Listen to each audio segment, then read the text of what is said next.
Hard hitting vlogs. Hello viewers, भी आज के हमारे वीडियो का टॉपिक है नीतीश कर रहे खूंटा ठोक पॉलिटिक्स। जेडीयू को मिल गया इंडिया से अलग होने का बहाना।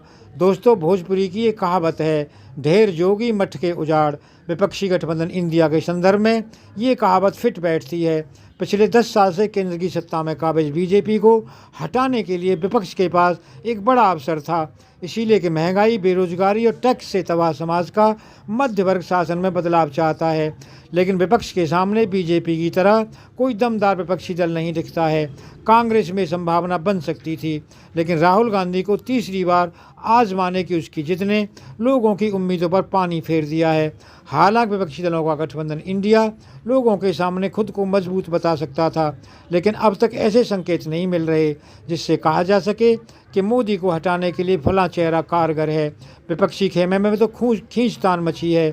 आरजेडी जैसे कुछ बड़े दलों को छोड़कर कोई राहुल गांधी को अपना नेता मानने को तैयार ही नहीं। बिहार के सीएम नीतीश कुमार की राष्ट्रीय स्तर पर पहचान नहीं बन पाई। ममता बनर्जी भी सिर्फ बंगाल में स्वीकार हैं। अखिलेश यादव अपने ही सूबे यूपी में अपनी पार्टी के अस्तित्व की जंग लड़ रहे हैं। सबसे बड़ी बात यह है कि जून से विपक्षी एकता की कवायद शुरू हुई। 4 महीने बाद इस एकजुटता प्रयास का आलम यह है कि 5 राज्यों में हो रहे विधानसभा चुनाव में एकता तार तार नजर आई। समाजवादी पार्टी ने मध्य प्रदेश में 22 उम्मीदवार उतार दिए, तो बिना जनाधार के नीतीश कुमार की पार्टी जेडीयू ने भी अपने 5 उम्मीदवारों के नामों की घोषणा कर दी है। नीतीश कुमार ने सबसे पहले विपक्षी एकता की कवायद की। आज वे बगावती तेवर में नजर आ रहे हैं। दरअसल जब उनके मन मुताबिक नहीं होता तो बहाने ढूंढने लगते हैं। नीतीश कुमार के बारे में ये कहा जाता है कि उन्हें जब जब किसी गठबंधन से अलग होना होता है वे बहाने ढूंढने लगते हैं। दोस्तों, सच तो ये है कि नीतीश कुमार का मन अब विपक्षी एकता से भी उकता गया है।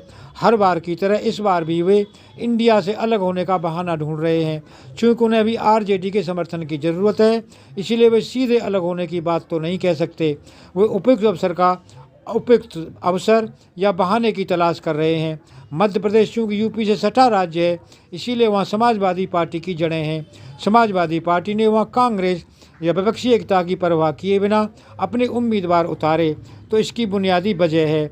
लेकिन जेडीयू के उम्मीदवारों का मैदान में उतरना किसी भी समझ से परे है। अपनी जन्मस्थली बिहार में नीतीश अपनी पार्टी की हालत सुधार नहीं पा रहे और दूसरे राज्य में उनके उम्मीदवार चुनाव लड़ें, ये किसी को भी अटपटा लग सकता है। दोस्तों, पॉलिटिकल एक्सपर्ट मानते हैं कि नीतीश कुमार इंडिया से अलग होने का बहाना ढूंढ रहे हैं। वरिष्ठ पत्रकार कहते हैं कि आरंभ में नीतीश कुमार ने विपक्षी एकता के लिए जिस तरह का उत्साह दिखाया, अब वैसा उत्साह उनमें नहीं दिख रहा। अव्वल तो पीएम पद की रेस में उनके नाम की चर्चा बिहार से बाहर किसी पार्टी के नेता ने कभी नहीं की। दूसरे, उन्हें संयोजक बनाए जाने की उम्मीद पर भी पानी फिर गया। ये भी नहीं हो पाया। नीतीश ने विपक्षी नेताओं को पटना में जुटाया, लेकिन कांग्रेस और आरजेडी के शीर्ष नेतृत्व ने नीतीश को किनारे कर दिया। लालू यादव और राहुल गांधी 2 बार मिले।